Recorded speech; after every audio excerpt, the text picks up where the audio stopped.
Market में फिलहाल दो तरह की कोविड वैक्सीन है। पहली कोविशील्ड और दूसरी कोवैक्सीन। मैं कौन सी लूं, मेरे लिए कौन सी सही रहेगी, क्या इसके कोई साइड इफेक्ट्स है, अगर मुझे फ्यूचर में कुछ हो गया तो, और ऐसे कई सारे सवाल। Hey guys, welcome back to the channel and I hope you all are doing great. So आज का वीडियो एक डिटेल्ड वीडियो रहेगा about difference between Covaxin and Covishield.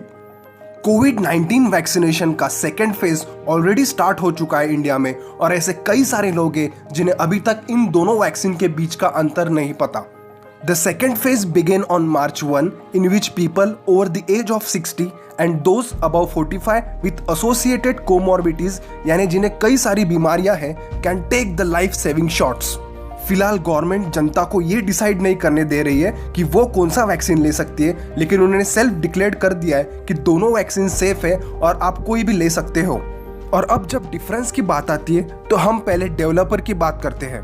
Covaxin एक Hyderabad based Bharat biotech international limited company ने बनाई है in association with the Indian council of medical research and the national institute of virology. और Covishield को बनाया है ऑक्सफोर्ड एस्ट्राजेनेका और उसे मैन्युफैक्चर किया है सीरम इंस्टीट्यूट ऑफ इंडिया ने, जो कि एक पुणे बेस्ड कंपनी है। दूसरा, अगर टाइप ऑफ वैक्सीन की बात की जाए तो Covaxin is an inactivated vaccine which has been prepared on a tried and tested platform of dead viruses. यानी यहाँ पर एक डेड कोरोना वायरस के मदद से ये वैक्सीन बनाई गई है। This vaccine is developed with whole virion inactivated vero cell derived technology. यानी यहाँ पर इनएक्टिवेटेड वायरस होते हैं जो कि इंसान को इन्फेक्ट नहीं करते, बल्कि वो इम्यून सिस्टम को टीच करते हैं ताकि किसी एक्टिव वायरस से लड़ने के लिए वो तैयार रहे।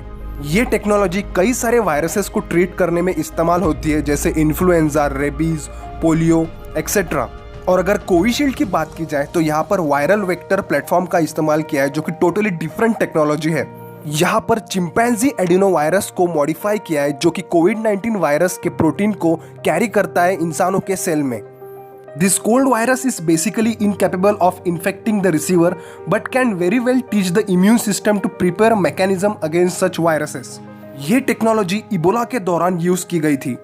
तीसरा, अगर डोसेज की बात की जाए तो दोनों इसमें कोई फर्क नहीं है। दोनों वैक्सीन के 2 डोज लगाने पड़ते हैं, जिसमें अंतर 28 दिन का रखना पड़ता है। चौथा, जब स्टोरेज की बात आती है तो दोनों वैक्सीन 2 से 8 सेंटीग्रेड में रखी जा सकती है। This makes both the vaccine most suited for Indian conditions as most of the vaccine here are kept at the same temperature range. This also makes the transportation and storage of both vaccine easier. पांचवा, और जब efficiency की बात आती है तो दोनों ही vaccine बहुत ही ज़्यादा एफिशिएंट है, जबकि कोविशील्ड को 90% का एफिशिएंसी दी गई है और कोवैक्सीन को 81% की एफिशिएंसी दी गई है।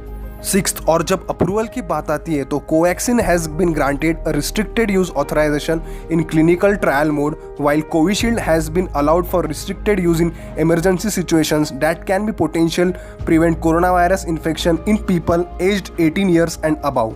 7, जब प्राइस की बात आती है तो गवर्नमेंट फैसिलिटीज में आपको ये फ्रीली अवेलेबल है, और अगर आप प्राइवेट हॉस्पिटल्स में जाते हो तो they will charge you around 250 rupees. 8वां, age of beneficiaries. Covishield has been approved for people aged 18 years and above, while Covaxin can be given people aged 12 years and above. लेकिन अभी तक ये कंफर्म नहीं है कि can this vaccine be given to a pregnant lady. In last, I just want to say that कि vaccine ने हमारे लिए आशा की एक नई किरण लाई है। So together we can pull the curve down and stop this pandemic. So जब भी आपका चांस आए, then go and get vaccinated and consult your family doctor before doing it. I hope you like this video. Thank you for watching and please consider subscribing.